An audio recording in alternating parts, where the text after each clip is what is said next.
বাংলাদেশের রাজনীতির এক অবিচ্ছেদ্য অধ্যায় বেগম খালেদা জিয়া। কিন্তু রাজনীতির কঠোর মঞ্চে ওঠার অনেক আগে দিনাজপুরের এক ভাড়া বাসায় গড়ে উঠেছিল তার রঙিন আনন্দময় শৈশব। পরিবারে তিনি ছিলেন সবার আদরের পুতুল। সেই নামেই চিনতেন তাকে বাবা মা, ভাই বোন, আত্মীয় স্বজন।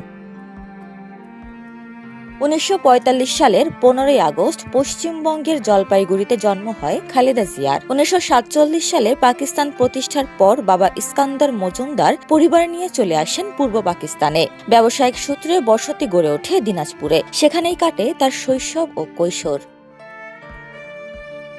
ছোটবেলা থেকেই খালেদা জিয়া ছিলেন চঞ্চল, সুন্দর ও আত্মবিশ্বাসী। বাবা তাকে ভীষণ আদর করতেন। ২ বছর বয়সে স্পষ্ট কথা বলতেন। খেলাধুলা ছিলেন অদম্য। মেজ বোন বিউটির সঙ্গে কাঠের পুতুল, মাটির পুতুল দিয়ে বউ খেলা, রান্নাবাটি চলত নিত্যদিনের খেলা। মাত্র ৪ বছর বয়সে রোজা রাখার জেদ ধরতেন, নামাজ পড়তেন, কলমা মুখস্থ করতেন, শবে বরাতে হালুয়া রুটি বিলিয়ে দিতেন। ৫ বছর বয়সে স্কুলে ভর্তি হয়ে লেখাপড়া, খেলাধুলা ও সাংস্কৃতিক কর্মকাণ্ডে ছিলেন সক্রিয়। দৌড়, লং জাম্প, মিউজিক্যাল চেয়ারে বরাবরই পুরস্কার যুক্ত খালেদা জিয়ার। ছোট ভাইদের যত্ন নেওয়া, কাপড় পরানো, গোসল করানো, গান গেয়ে ঘুম পড়ানো সবই করতেন নিজ হাতে। ছোটবেলা থেকেই ছিলেন সঞ্চয়প্রবণ। কৈশোরে হালকা গড়ন, মাছ বিমুখ, মাংসপ্রিয়, ফুলকুড়িয়ে ঘর সাজানো ছিল তার প্রিয় কাজ। ছোট ভাই সাইদ ইস্কান্দারের স্মৃতিতে খালেদা জিয়া ছিলেন পরিবারের অভিভাবক।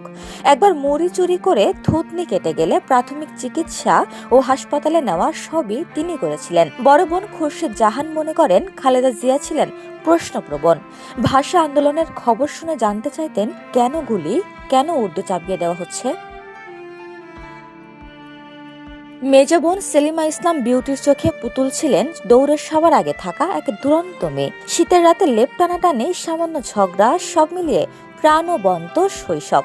বাবা বাড়ির কঠোর শাসনের ফাঁকে ছোটখাটো দুষ্টুমিও চলত। দিনাজপুরে সেই ভাড়া বাসা, খেলাধুলা, প্রশ্ন আর নকশা সব মিলিয়ে গড়ে তুলেছিল এক দৃঢ় আপোষহীন নেত্রী। সেই পুতুল নামের মেয়েটি হয়ে উঠেছিল বেগম খালেদা জিয়া।